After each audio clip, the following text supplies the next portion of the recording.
बहुत ही महत्वपूर्ण विषय है। सरल भी है और जटिल भी है।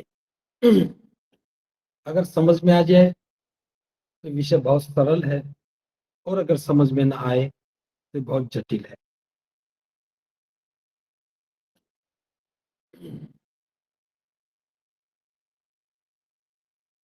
जब हम बात अपने जीवन की करते हैं तो जीवन का अर्थ केवल हमारा शरीर नहीं है। शरीर निरोग है, सुखी है, स्वस्थ है, तंदुरुस्त है। शरीर तो मात्र एक घटक है, बल्कि हमारे जीवन को जो प्रभावित करने वाली बातें हैं, स्वास्थ्य भी प्रभाव करता है। सबसे महत्वपूर्ण इसमें हमारा व्यवहार और हमारा स्वभाव है। किसी व्यक्ति का जब हम मूल्यांकन करते हैं कि वो व्यक्ति अच्छा है या बुरा है,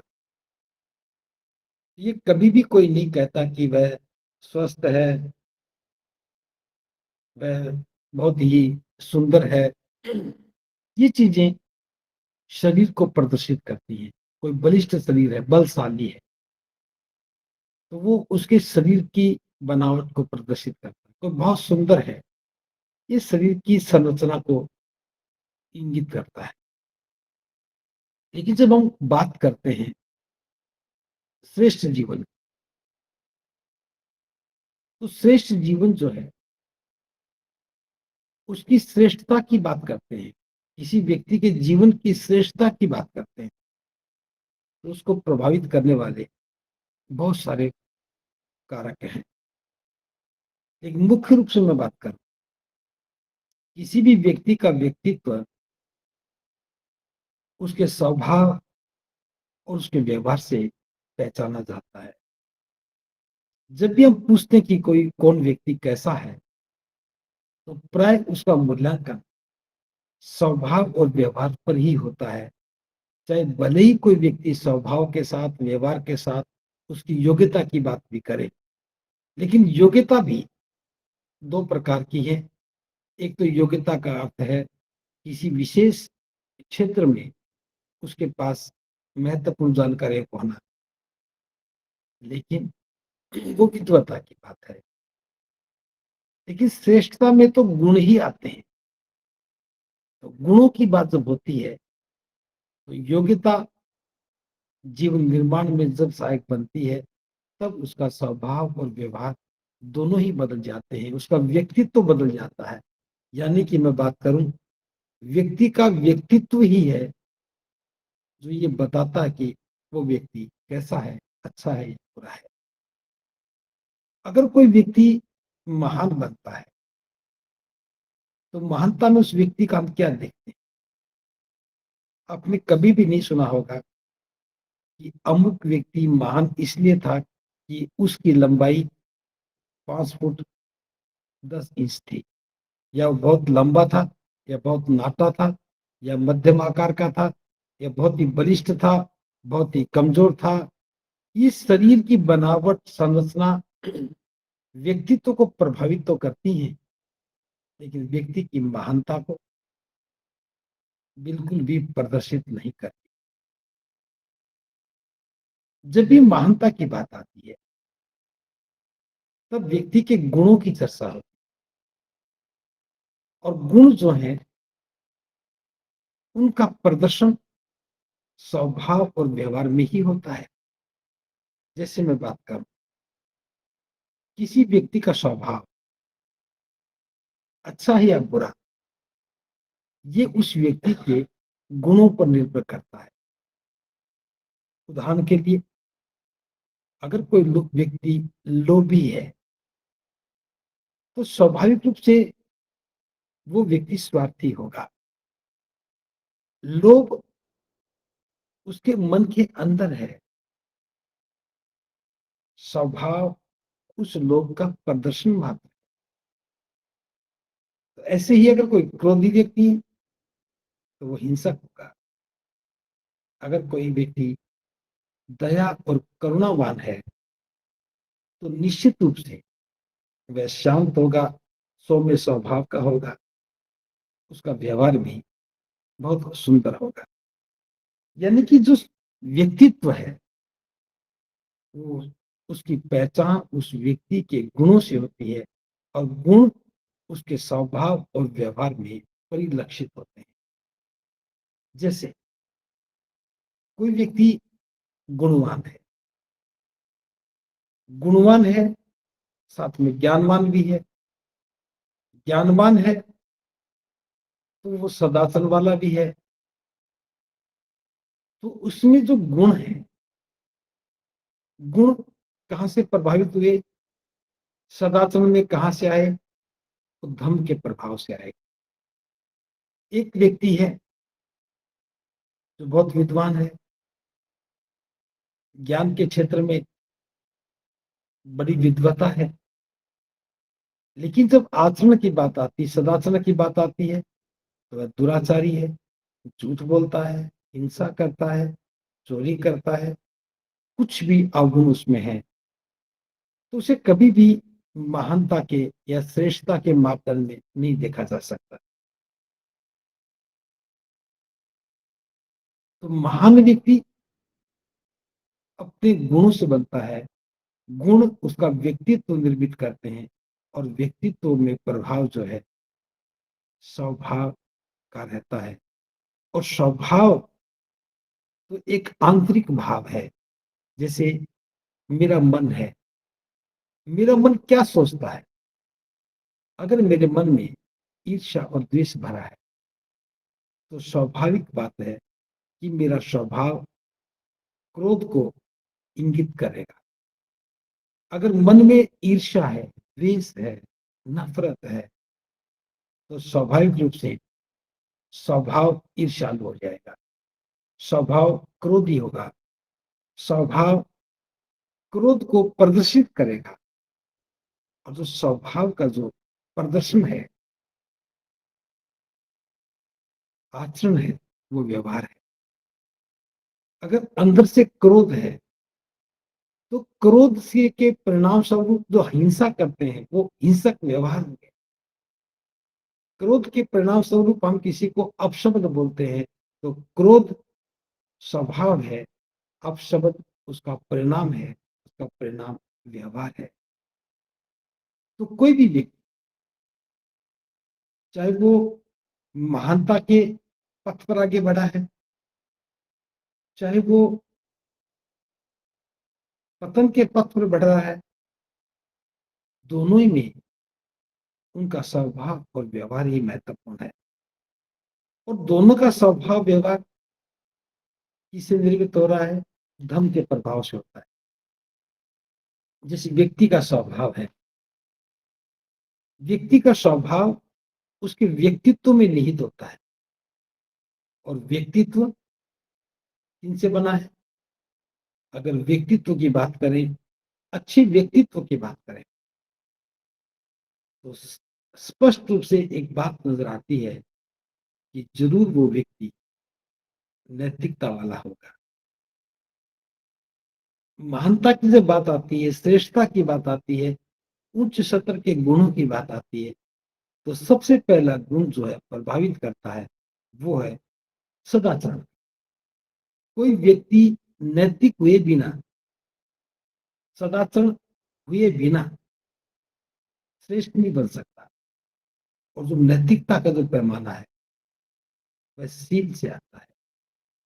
अगर कोई व्यक्ति सीलवान है, तो ही नैतिक है। सीलवान है तभी नैतिक है, और नैतिक है तभी उसका आचरण श्रेष्ठ है। और नैतिकता के साथ वह करुणावान है, तब उसका व्यक्तित्व और आगे बढ़ा। सदाचरण में करुणा भी है, सदाचरण व्यक्तिगत गुण है। हम अपने आचरण को श्रेष्ठ बनाते हैं, ये व्यक्तिगत गुण का प्रभाव है। लेकिन जब सदाचरण में करुणा आती है, तो हम दूसरे की सेवा करने का जो भाव जो मन में पैदा हुआ, वो भाव दूसरे के दुख को दूर करने का भाव है, वो करुणा है। तो देखिए, नैतिकता में जब करुणा समाहित हो गई, तो व्यक्ति का व्यक्तित्व और ज़्यादा विस्तार पा गया। उस करुणा में जब समता भी आ जाती है, बंधुता आ जाती है, तब संबंध और प्रगाढ़ हो जाते हैं। तो वो एक समाज की ओर इशारा करते हैं कि अमुक व्यक्ति सभी के साथ समता का व्यवहार करता है, समानता का व्यवहार करता है, किसी के साथ बुरा नहीं करता है, किसी के साथ अनैतिक व्यभिचार नहीं अनैतिक व्यवहार नहीं करता है। तो व्यक्तित्व के निर्माण में सदाचरण पहली आवश्यकता है। सदाचरण के साथ करुणा है और करुणा के साथ उसका समता का व्यवहार है। तो नैतिकता क्या है? ये गुण है। करुणा क्या है? ये उसका स्वभाव है और उसका प्रदर्शन जो है, नैतिकता का भी एक प्रदर्शन है, करुणा का भी एक प्रदर्शन है। करुणा का प्रदर्शन वो सेवा भाव है और समता का जो व्यवहार है, ये तीनों चीजें व्यवहार में परिलक्षित होती है। यानी कि ये गुण उसका स्वभाव है, उसका परिणाम उसका व्यवहार है। तो सही और स्पष्ट शब्दों में अगर मैं बात करूं, बहुत सरलता के साथ में बात करूं, जो व्यक्ति के अंतःकरण की प्रवृत्ति है, मन की जो प्रवृत्ति है, जहां मन शामिल हो जाता है, वो हमारा स्वभाव है। और जब उस स्वभाव को हम बाहर से देखते हैं, तो वो हमारा व्यवहार है। तो अंदर की प्रवृत्ति स्वभाव है और बाहर का आचरण व्यवहार है। अगर और सरलता से समझने की बात करें, तो स्वभाव बीज है, एक विचार का बीजारोपण। जैसे कोई व्यक्ति किसी के कल्याण की सोच रहा है, तो वो करुणा का बीज हो गया। कोई व्यक्ति सदाचरण की सोच रहा है, तो वो सदाचरण का बीज हो गया। कोई व्यक्ति हिंसा की सोच रहा है, तो क्रोध का बीजारोपण हो गया। कोई व्यक्ति लोभ की बात कर रहा है, तो स्वार्थ का बीजारोपण हो गया। यानी कि हमारे स्वभाव में हमारा मन समाहित हो गया। मन के प्रवेश करने से एक विचार उत्पन्न होता है। वो विचार जो है रूपांतरित होता है स्वभाव में।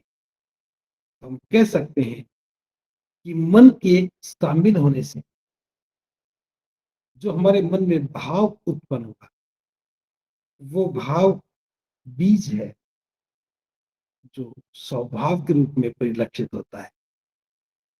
मैं फिर उदाहरण दोहरा रहा हूं। जैसे मेरे मन में लोभ पैदा हुआ।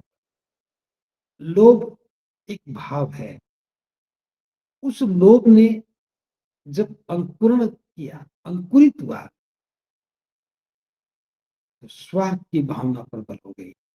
वो स्वार्थ की भावना स्वभाव है। मन में किसी के प्रति द्वेष उत्पन्न हुआ। उस द्वेष के उत्पन्न होने से मन में जो भाव पैदा हो रहे हैं, जो विचार पैदा हो रहा है, वो अंकुरण है क्रोध का। तो स्वभाव उस विचार का प्रभाव है जो क्रोध में परिलक्षित हो गया। और जब आदमी क्रोध के वशीभूत हिंसा करता है, तो हिंसा स्वभाव हो गया। तो क्रोध हिंसा में रूपांतरित हुआ। क्रोध का स्वभाव, क्रोध स्वभाव है और हिंसा व्यवहार है। लोभ स्वभाव है और स्वार्थ व्यवहार है। ईर्ष्या स्वभाव है। वाणी का कटु होना व्यवहार है।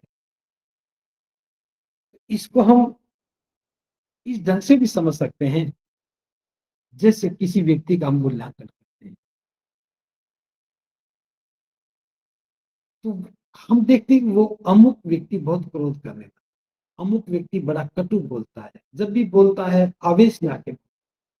जब भी थोड़ी बात हो जाए तो लड़ने को तैयार हो जाता है, बड़ा कंजूस है, एक रुपए का भी दान देता नहीं है, सामाजिक कामों में भागीदार नहीं बनता है, उसके मुंह पर तो हमेशा गालियां ही रहती हैं। अब ये सब क्या है? ये सब उसके मन की स्थिति है, और हम इस मन की स्थिति को स्थायी मान लेते हैं। हर व्यक्ति सोचता है, कई बार कहते भी सुनते हैं, मुझे क्रोध बहुत आता है, मैं छोटी छोटी बात भी सहन नहीं कर पाता हूँ, बड़ी जल्दी क्रोध आ जाता है, मेरा बहुत लड़ने को मन करता है, मैं तो 2 मिनट सुनता हूँ फिर तो पीट ही देता हूँ। अब ये सब चीज हमें स्वीकार करनी, मन की जो स्थिति थी हमें स्वीकार करनी, किस रूप में? एक नकारात्मक गुण के रूप में। क्रोध एक सकारात्मक गुण नहीं है। लोभ, हिंसा, ये सब कोई भी सकारात्मक गुण नहीं है। हम जब इसको इसी रूप में स्वीकार कर लेते हैं तो हमारा व्यक्तित्व एक बुरे व्यक्ति के रूप में सामने आता है। उसके परिणाम से के लोग क्या कहेंगे?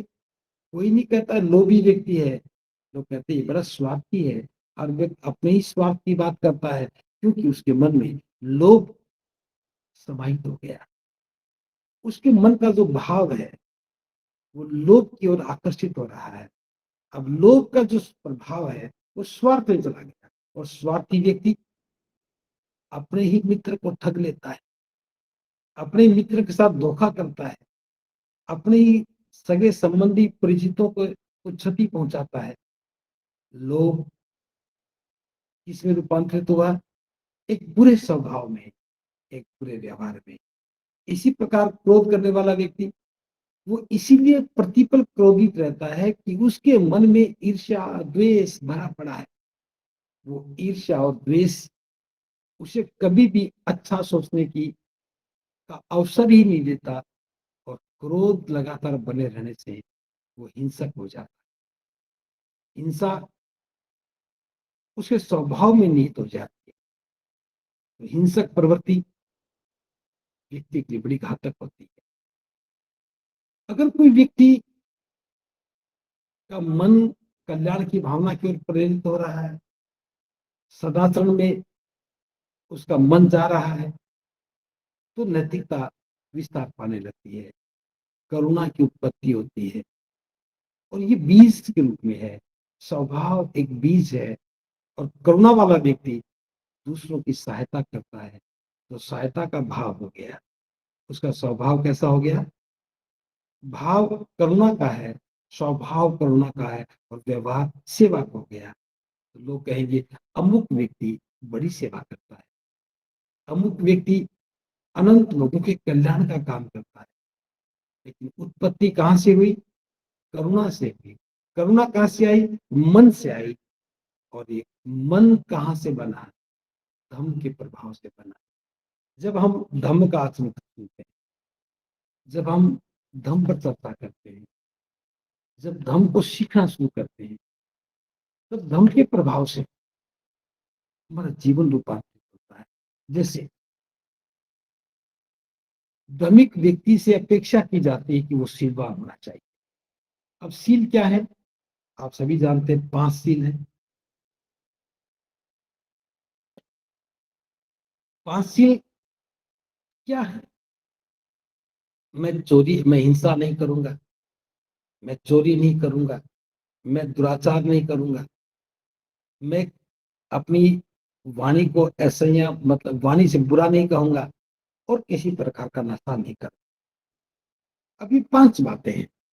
अगर कोई व्यक्ति क्रोध करता है, चोरी करता है, दुराचार करता है, गाली गलौज करता है, या फिर नशा करता है, तो सभी कहेंगे ये व्यक्ति बहुत ही निष्कृष्ट है। क्योंकि क्रोध से हिंसा करेगा, चोरी से उसकी ईमानदारी नष्ट हो जाती है, दुराचार से नैतिकता टूट जाती है, वाणी की कमजोरी से वो चुगली करता है, निंदा करता है, किसी को कटु बोलता है, और नशा करता है तो होश खो देता है।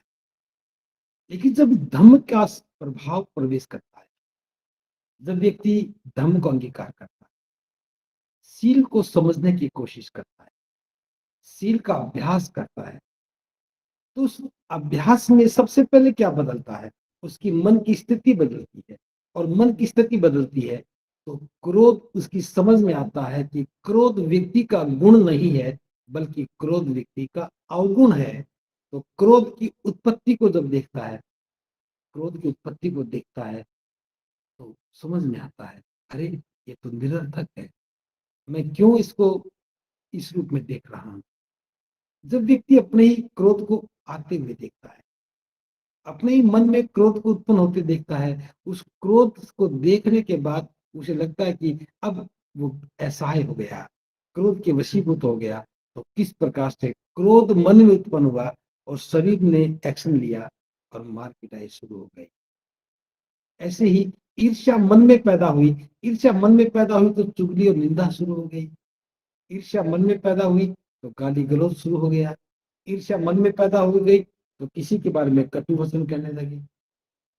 ऐसे ही दुराचरण का है, जब व्यक्ति का आचरण नीचे गिरने लगता है, वासनाएं जागृत होने लगती हैं, तो वो वासनाओं की संतुष्टि के लिए अनैतिक आचरण को स्वीकार कर देता है, और वो अनैतिक आचरण उसकी नैतिकता को नष्ट कर देता है। इसी प्रकार जब व्यक्ति होश खोने लगता है तो नशे की ओर जाता है। नशा होने के बाद वो आनंद की अनुभूति करता है। नशा बेहोशी का नाम है, होश जागृति का नाम है। तो सीलहीनता अवगुण है। सीलहीनता के प्रभाव से स्वभाव भी बहुत ही निष्कृष्ट भाव में चला जाता है। तो ऐसे व्यक्ति को बुरा व्यक्ति कहते हैं। ऐसे व्यक्ति को कोई भी अच्छा व्यक्ति नहीं कहता है।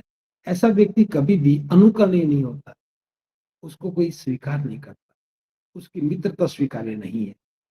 क्या क्रोध करने वाले व्यक्ति को देख करके कभी प्रसन्नता का भाव पैदा होता है? क्या चोरी करने वाले व्यक्ति को साथ में देख करके हम सुरक्षित अनुभव करते हैं? क्या दुराचारी व्यक्ति अगर हमारे साथ में है तो क्या हम सुरक्षा का भाव पैदा मन में कर पाते हैं? कटु बोलने वाले व्यक्ति के साथ कभी संबंध अच्छे नहीं बनते हैं, और नशा करने वाला व्यक्ति तो कभी होश की बात ही नहीं कर सकता। तो हमें समझना चाहिए कि मेरा मन कैसा है, मेरा स्वभाव कैसा है, और मेरा व्यवहार ऐसा क्यों है। जब हम इस बात को समझते हैं तब धम्म का प्रवेश होता है। तो धम्म का प्रवेश हुआ, शीलों का अभ्यास करो। अब शीलों का अभ्यास शुरू किया, क्रोध के बारे में समझ में आने लगा, क्रोध पर नियंत्रण होने लगा। क्रोध पर नियंत्रण होने से ही करुणा की उत्पत्ति होती है। और अगर हमने करुणा का अभ्यास और आगे बढ़ा लिया तो स्वाभाविक रूप से क्रोध अपनी जगह छोड़ देता है। क्रोध बिना बुलाए नहीं आता, आमंत्रण हम देते हैं, क्रोध आता है, हिंसा करते चले। लेकिन जब हमने क्रोध को आता हुआ देख लिया, क्रोध को जान लिया, क्रोध की उत्पत्ति का कारण भी जान लिया, क्रोध आ क्यों रहा है इसको भी समझ लिया, क्रोध के दुष्प्रभाव को भी जान लिया, और धर्म की शरण में आ गए, तो क्रोध कैसे नष्ट हो। तो हम करुणा का अभ्यास करते हैं। जब आपके मन में किसी दूसरे के प्रति कल्याण की भावना प्रगाढ़ होने लग जाए तो क्रोध का शमन हो जाता है, क्रोध रुकता ही नहीं है। एक तरफ आप करुणा की बात कर रहे हो, पीड़ित व्यक्ति को सुख देने की बात कर रहे हो, तो फिर किसी व्यक्ति को दुख देने की बात कैसे हो सकती है। तो क्रोध को कैसे जीता हमने?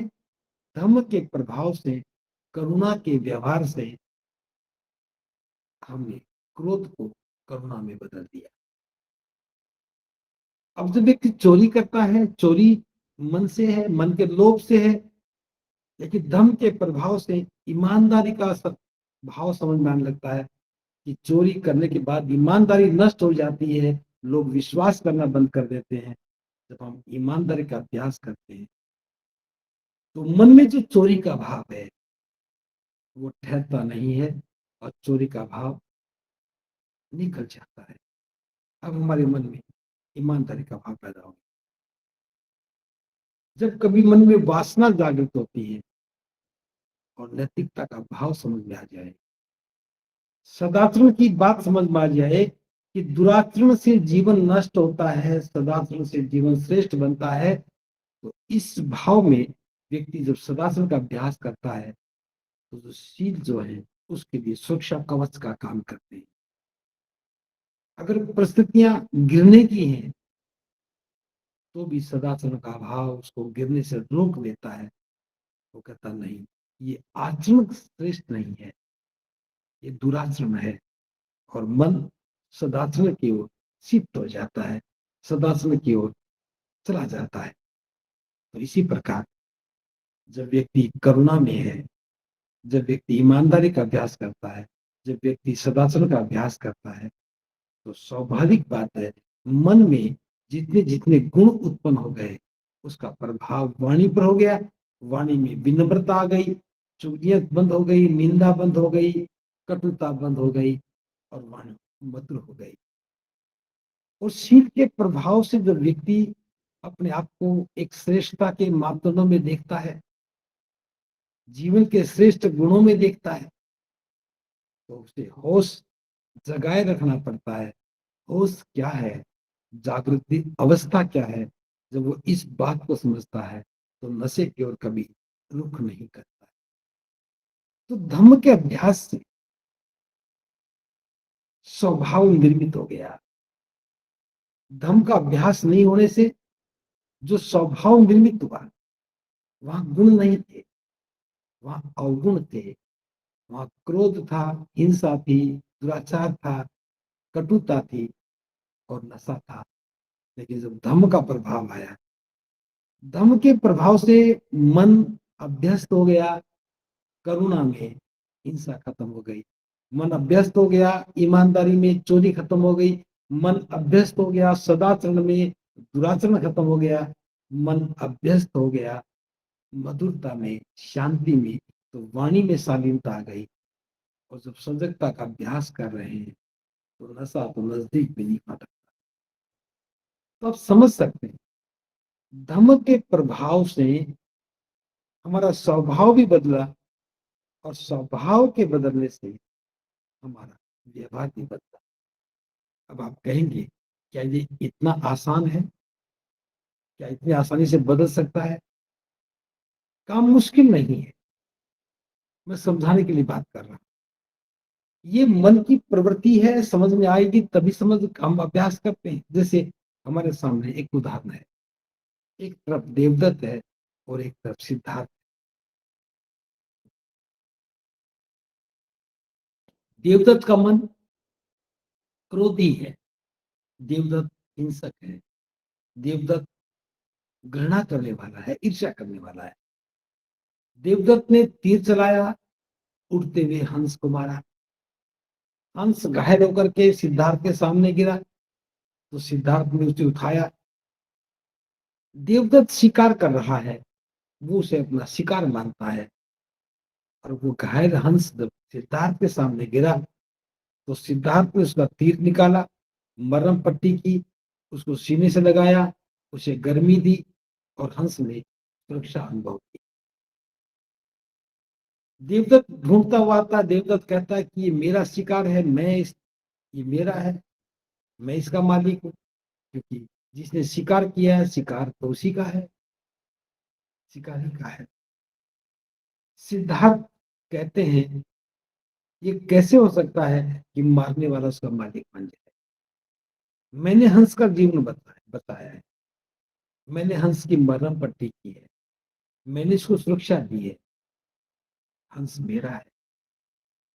और जब बात न्यायालय में जाती है तो फैसला सिद्धार्थ के हक में आता है। जीत किसकी हुई? सदाचरण की। हार किसकी हुई? दुराचरण की। मन में हिंसा थी तो शिकार की ओर मन आकर्षित होता है, और मन में करुणा है तो जो मार रहा है दूसरी तरफ करुणा वालों से बचा रहा है। तो ये धम्म का अभ्यास होने के बाद ही दोनों बात समझ में आती है। एक और उदाहरण देकर समझाता हूं। अंगुली माल का नाम आपने सुना होगा।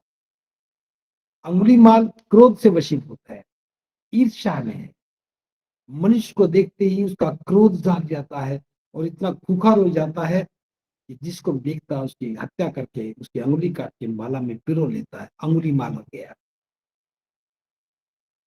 बुद्ध उसके पास जाते हैं।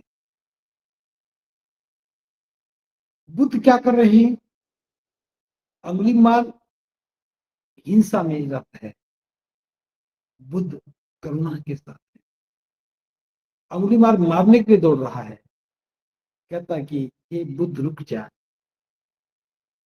बुद्ध रुकते नहीं है, पास आ जाता है तो बुद्ध कहते हैं, हे अंगुलीमाल मैं तो रुक गया लेकिन ये बता कि तू कब रुकेगा। हे अंगुलीमाल मैं तो रुक गया हूं लेकिन ये बता कि तू इस पाप कर्म से कब रुकेगा। अंगुलीमाल को पहली बार लगा कि मेरे द्वेष की जलती हुई आग में किसी ने पानी डालने का काम किया है। कोई मुझसे कह रहा है कि इस मार्ग से कब रुकेगा। फिर खुद कहते हैं, अंगुलीमाल मैं तो तेरे लिए ही आया हूं। तेरे अंदर का इंसान अभी मरा नहीं है, उसे का अवसर देकर देख तेरे जीवन ही बदल देंगे। तो बुद्ध ने क्या किया? उसके मन में जो द्वेष था, उसके मन में जो क्रोध था, जिसे वो हिंसा करता, बुद्ध ने कहा कि मैं तेरे लिए ही आया हूं। तो उसे सहारा मिलता है। ये अंगुलीमाल मैं तो रुक गया हूं लेकिन तू कब रुकेगा। कोई उसके द्वेष को कम करने का प्रयास कर रहा है। फिर बुद्ध कहते हैं, अंगुलीमाल तेरे अंदर का इंसान अभी मरा नहीं है, उसे एक अवसर देकर देख तेरा जीवन ही ना बदल जाए तो कहना। बुद्ध जगा रहे हैं और जागने का अर्थ मन को रूपांतरित कर रहे हैं। मन रूपांतरित हो गया, तलवार को फेंक दिया, बुद्ध के चरणों में गिर पड़ा, माला को तोड़ के फेंक दिया, रूपांतरित हो गया। ये रूपांतरण किस चीज से था? ये बुद्ध के धैर्य से था, बुद्ध की करुणा से था, बुद्ध के करुणा के व्यवहार से था। और सबसे बड़ी बात, बुद्ध के अंदर जो कल्याण की भावना थी, उसके उत्थान की जो भावना थी, उसके जीवन को रूपांतरित करने का जो भाव था, उससे उसका स्वभाव बदल गया। और स्वभाव बदला तो भिक्षु के रूप में व्यवहार करने लगा, तो भिक्षु बन गया। व्यक्ति को बदला जा सकता है। एक अंगुलीमाल जैसे खूंखार व्यक्ति को जब बुद्ध बदल सकते हैं, हम उस श्रेणी में नहीं आते। क्या हम अपने आप को नहीं बदल सकते? बुद्ध ने भी अंदर के भाव को जगाया, मन के प्रभाव को बदला। मन के बदलने से ही स्वभाव बदल गया, और स्वभाव बदलने से व्यवहार बदल गया। अभी जो तलवार लेकर के गर्दन काट करके खुश होता था, अब वो तलवार को फेंक करके बुद्ध की शरण में आकर के सुख अनुभव कर रहा। बुद्ध की शरण में आते ही स्वभाव बदल गया। अब तलवार की बात नहीं करता, अब वो करुणा की बात करता है। जीवन पहन करके भिक्षु बन गए, और भिक्षु बनते ही सबका मंगल हो, सबका मंगल हो, इस मनोभाव के साथ अनंत लोगों के कल्याण के लिए निकल गया। कुछ दिन पहले जो व्यक्ति व्यक्ति को देखते ही हत्या कर देता था, आज वही जो व्यक्ति उसके नाम से डरते थे, आज उनके लिए कल्याण का काम कर रहा है। इससे बड़ा और उदाहरण क्या हो सकता है कि मन के बदलने से स्वभाव भी बदल जाता है और व्यवहार भी बदल जाता है। एक छोटा सा उदाहरण और दे रहा है। आपने नाम सुना होगा किस्सा गौतमी का। किस्सा गौतमी एक गरीब परिवार में पैदा हुई, पली बड़ी हुई। उसका विवाह एक अमीर परिवार में हो गया। तो गरीबी अमीरी के प्रभाव में बहुत बड़ा अंतर होता है। क्योंकि परिवार धनाढ्य था, उसके माता पिता गरीब थे, तो हर रोज नए नए ताने सुनने पड़ते थे। तो हर रोज उसे अपमान अनुभव हुआ। दूसरी परिस्थिति ये भी एक विषम बनी कि विवाह के 10 वर्ष तक उसकी कोई संतान पैदा नहीं हुई। अब तो उसका दुख और बढ़ता चला गया। परिवार में धन की अवस्था से दुखी थी, ससुराल में ताने मिलते थे, फिर बच्चा नहीं होने के कारण उसको व्यंग सुनने पड़े। 10-15 वर्षों के बाद उसने उसे एक बच्चे को जन्म दिया। बच्चे का जन्म होते ही उसे लगा कि मेरी एक पीड़ा खत्म हो गई, लेकिन जो पीड़ा का जो भाव है मन में बना रहा। अभी बच्चा गोदी में ही था, कुछ माह का ही हुआ था। आंगन में खेल रहा था, एक सांप ने डस लिया और बच्चा मर गया। जब लोगों ने कहा कि तुम्हारा बेटा मर चुका है, तो लंबे समय तक जो बच्चा नहीं होने का जो दुख झेला था, अब वो अवसाद में बदल गया। उसने बच्चे को कस के पकड़ लिया, नहीं मेरा बच्चा मरा नहीं। देखो मेरे बेटे के पैर पर 2 निशान हैं सांप के काटने के। क्या भला इन 2 निशानों से मर सकता है? मेरा बेटा मरा नहीं है। और वो पागल जैसे व्यवहार करने लगी। उसे बहुत बड़ा डर मन में हो गया, कहीं मेरा बेटा मुझसे बिछुड़ ना जाए। मन की स्थिति दुखद हो गई, आसक्ति और बढ़ गई।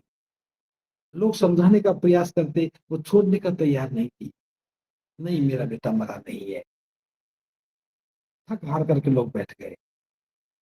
तो किसी व्यक्ति ने एक यत्न किया और कहा कि किस्सा गौतमी, वास्तव में तुम्हारे बेटा मरा नहीं है, ये मूर्छा आई है, ये खत्म हो सकती है, तुम्हारा बेटा जीवित हो सकता है। बस तुम इतना करो कि बुद्ध नगर में है, तुम वहां जाओ, अपने बेटे को लेकर के जाओ, हो सकता है कि वो तुम्हारे बेटे का जीवन लौटा दे।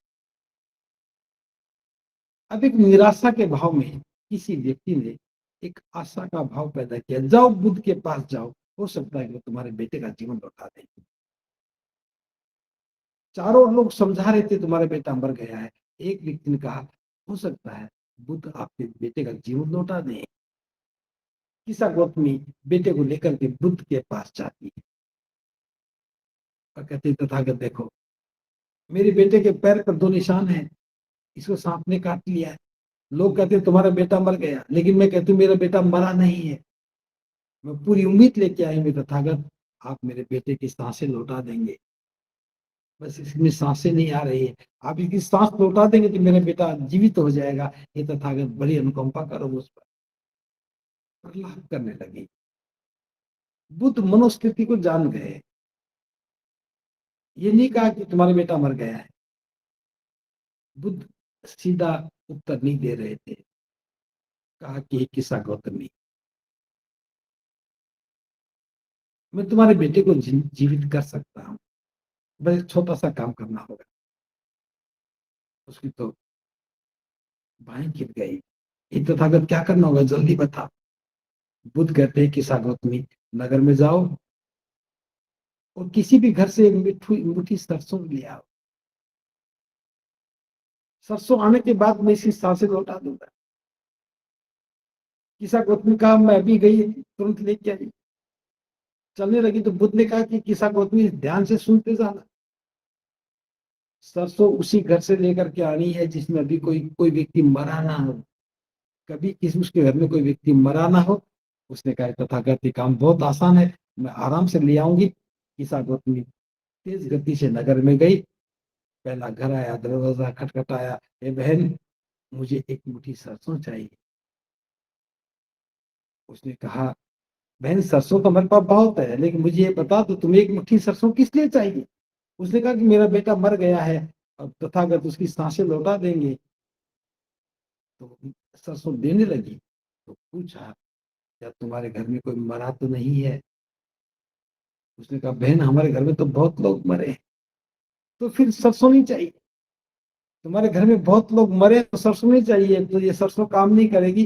वो दूसरे घर में गई, यही पूछा कि बहन एक मुट्ठी सरसों मिलेगी? सरसों तो थी, लेकिन जब दूसरा सवाल पूछती, क्या तुम्हारे घर में कोई मरा है, तो उत्तर मिलता, हाँ हमारे घर में तो बहुत लोग मरे, तो नहीं चाहिए। तीसरे घर में गई तो वहां भी पूछा, क्या तुम्हारे घर में कोई मरा है? उत्तर मिला कि यहाँ तो मरे ज्यादा हैं, जीवित लोग कम है, मरने वाले ज्यादा हैं। तो सरसों नहीं चाहिए। 10-15 घरों से होते-होते देखा कि समझ में आ गया, सरसों सबके घर में है, लेकिन ऐसा तो कोई घर दिख नहीं रहा जहाँ कोई मरा ना हो। निराशा के भाव में लड़खड़ाती हुई वापस बुद्ध के पास गई।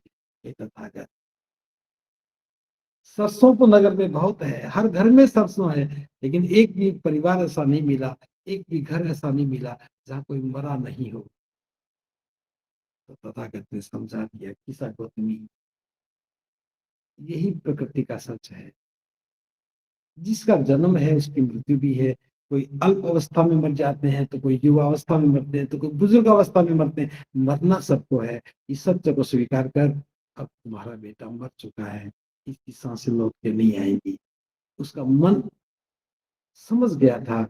जब सरसों लेने गई तो भाव था कि मैं सरसों ले आऊंगी, मेरा बेटा जिंदा हो जाएगा। एक घर से दूसरे, तीसरे, चौथे, पांचवें घर में जाते जाते बात समझ में आ गई कि यहाँ तो हर घर में कोई न कोई मरा है, तो मेरा बेटा भी मर गया। ये कोई अनहोनी बात नहीं है, नई बात नहीं है। और धम्म के प्रभाव से, बुद्ध की इतनी सी वाणी से उसने अपने बेटे को सौंप दिया उन लोगों को कि ले जाओ, मेरा बेटा मर चुका है, अब ये जिंदा नहीं हो सकता। कहाँ तो प्रलाप कर रही थी, कहाँ स्वीकार नहीं कर रही थी। धम्म के प्रभाव से एक बात समझ में आ गई, उसकी मिथ्या दृष्टि टूट गई, उसके मन में धारणा थी वो टूट गई। उसका अतीत जो था, जो सिर्फ उसके पीछे पीछे दौड़ रहा था, अब अतीत दूर हो गया, वर्तमान में मन तैयार हो गया। अब वर्तमान तो यही था कि बेटा मर चुका है, स्वीकार ही करना है। और स्वीकार करने के बाद उसने सोचा कि मेरे जीवन का उद्देश्य भी क्या रह गया है। अच्छा होगा कि जहां मुझे शांति मिले मैं वहां चलूं। बेटे के वियोग से बुद्ध के सामने ही तो शांति मिली। जब तक बुद्ध के पास नहीं आई थी, एक मृत बेटे से भी मोह कर रही थी, और बुद्ध की शरण में आने के बाद सारा मोह खत्म हो गया, अविद्या खत्म हो गई, आसक्तियां टूट गई। अब घर में लौट करके क्या करना है। किस आदत में बिखरी बन गई। धम्म के प्रभाव से जहां दुखों में समाई थी, गरीबी का दुख था, बांझ होने के ताने सुन रहे, घर में सम्मान नहीं था, लेकिन धम्म के प्रभाव से वो भिखुनी बनी, एक महान भिखुनी बनी। तो जहां भी धम्म का प्रभाव शुरू होता है, धम्म का भाव शुरू होता है, तो सबसे पहले भी मन बदलता है। मन के बदलने से स्वभाव बदलता है, और स्वभाव के बदलने से व्यवहार बदल जाता है। तो धम्म एक वो स्रोत है जो हमारे स्वभाव को और व्यवहार को निर्मित करता है। अगर धम्म के प्रभाव में स्वभाव और व्यवहार निर्मित हुआ तो महानता की ओर जाएंगे। अगर धम्म के अभाव में स्वभाव और व्यवहार निर्मित हुआ तो पतन की ओर जाएंगे। स्वीकार आपको करना है। इसके लिए आपको समाधि के अभ्यास करना पड़ेगा, मन को नियंत्रित करना पड़ेगा, शांति के लिए प्रयास करना पड़ेगा। और सही गलत की पहचान करने के बाद जब हम धम्म के मार्ग पर चलते हैं, तब स्वाभाविक रूप से धम्म हमें रूपांतरित करता है एक अच्छे जीवन की ओर, एक सुंदर जीवन की ओर, एक विवेकशील और संयमी जीवन की ओर, सदाचारी जीवन की ओर। ये सब चीजें धम्म से हमें मिलती हैं। तो मैं उम्मीद करता हूँ कि आपको ये बात समझ में आई होगी कि धम्म के प्रभाव से ही हमारा स्वभाव और व्यवहार निर्मित होता है। चाहे वो अंगुलीमाल को उदाहरण मैंने दिया है, चाहे किसा गौतमी का दिया है, चाहे देवदत्त और सिद्धार्थ का दिया है, सब मन से बदले हैं तो स्वभाव बदला है। और स्वभाव का परिणाम व्यवहार है। स्वभाव अच्छा है तो व्यवहार भी अच्छा है। और स्वभाव मन से बनता है, मन धम्म से बनता है, और धम्म से जीवन चलता है। इन्हीं शब्दों के साथ आपने मेरी वाणी को बड़े ध्यान से सुना। आप सबका मंगल हो। भवतु सब मंगल। भवतु सब भवतु